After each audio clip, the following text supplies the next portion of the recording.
Hi friends, കഴിഞ്ഞ ഒരു വീഡിയോയിൽ നമ്മൾ ബ്ലാക്ക് പിറ്റൂണിയ സീഡ് എങ്ങനെയാണ് നടുന്നതെന്ന് നിങ്ങളെ കാണിച്ചിരുന്നു. ആ സീഡ് നട്ടതിൻ്റെ ഒരു അപ്ഡേഷൻ വീഡിയോ ആണ് ഇപ്പോൾ നിങ്ങൾ കാണുന്നത്. നമ്മളിപ്പോൾ സീഡ് നട്ടിട്ട് ഏകദേശം ഒരു 7-8 ദിവസത്തോളമായി. 5 ദിവസത്തിനുള്ളിൽ തന്നെ ഇത് മുളച്ചു വന്നിരുന്നു. അത് പക്ഷേ നമ്മൾ ക്യാമറയിൽ ചെറുതായിട്ട് മാത്രമേ നമുക്ക് കാണാൻ പറ്റിയിരുന്നുള്ളൂ. അതുകൊണ്ട് തന്നെയാണ് ഞാനിപ്പോൾ ഒരു 7-8 ദിവസത്തെ ഒരു വീഡിയോ നിങ്ങളെ കാണിക്കാമെന്ന് വെച്ചിട്ടുള്ളത്.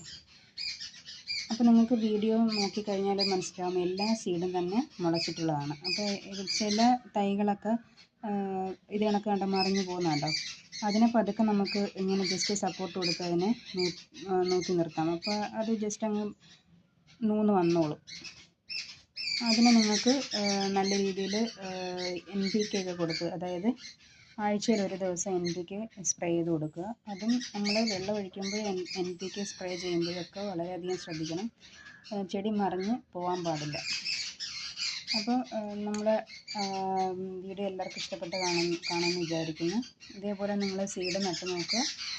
എല്ലാവർക്കും തന്നെ നമ്മുടെ വീട്ടിൽ പിടിച്ച സീഡ് തന്നെയാണ്. അതുകൊണ്ട് തന്നെ എല്ലാ സീഡും മുളച്ചും വന്നിട്ടുള്ളതാണ്. അപ്പോൾ ഇതിൻ്റെ പിന്നീടുള്ള അതിൻ്റെ വളർച്ചയുടെ വീഡിയോസ് പിന്നീട് നമുക്ക് ഓരോ വീഡിയോ ആയിട്ട് കാണാവുന്നതാണ്. ഓക്കെ.